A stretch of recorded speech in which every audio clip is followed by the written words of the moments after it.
Congress is currently working on healthcare, and while people disagree on what the solutions to fix our system should be, I think virtually everyone realizes that we cannot simply accept the status quo and do nothing.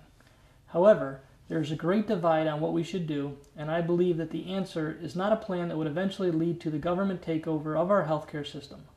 I know that a lot of the leaders in Washington, D.C. like to tell us that if we like our current healthcare, we will be able to keep it. However, this is simply not the truth. In our current system, most employers pay some percentage of the healthcare for their employees. Many of the people that I talk to have policies that cost the employers 15 to 30% of their gross pay per year. If one of the plans that is currently out there becomes law, it would allow employers to pay an 8% fine for not providing insurance to their employees. By an employer simply choosing to pay the smaller fine over the higher price cost of insurance, this would result in these employees being forced onto a government health care plan, despite the promises from our congressional leaders that if they wanted to keep their own insurance, they could. I strongly believe this will not only affect employees of private businesses, but also those employed by cities and states around the country. As these towns and states deal with trying to close budget gaps, the temptation to force these employees into the government-run system will be too great to resist. Of course, we will be told that the government-run system will be equal in quality and services, but any of us who have ever dealt with a government agency knows instinctively that this will not be the case. In the process, health insurance companies will be forced out of business as they try to compete with a government entity that can simply print money or raise taxes. The problem is that once we get to this point, it will be virtually impossible to turn it around.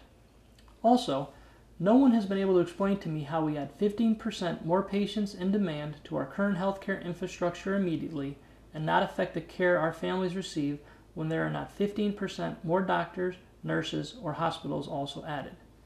Common sense tells me, and most people, that this will lead to rationing of care despite what the politicians keep telling us. There is no quick fix to our healthcare problems, but there are things we can do to start bringing down the costs and allowing more people access to the system. First, we can allow insurance companies to compete across state lines similar to what we have in place with car insurance. Rather than just a few companies in each state being allowed to offer health insurance, we can change some of the laws in place to increase real competition immediately. Next, we can work on real tort reform, which can not only protect people who are truly injured, but also protect doctors and nurses from frivolous lawsuits. I would also like to see people be able to buy and own their own health insurance policies so that if they were to switch jobs or find themselves unemployed, they will not lose their insurance. As long as we make it easy for employers to be able to work with their employees as we make this transition, we can change the current system that people on all sides agree is unsustainable. Finally, I would seriously look at any option going forward, from any perspective, on how we can make the system work better for everyone. Perhaps we can have companies write policies that parents may buy for their children that will have fixed pricing for the life of that person.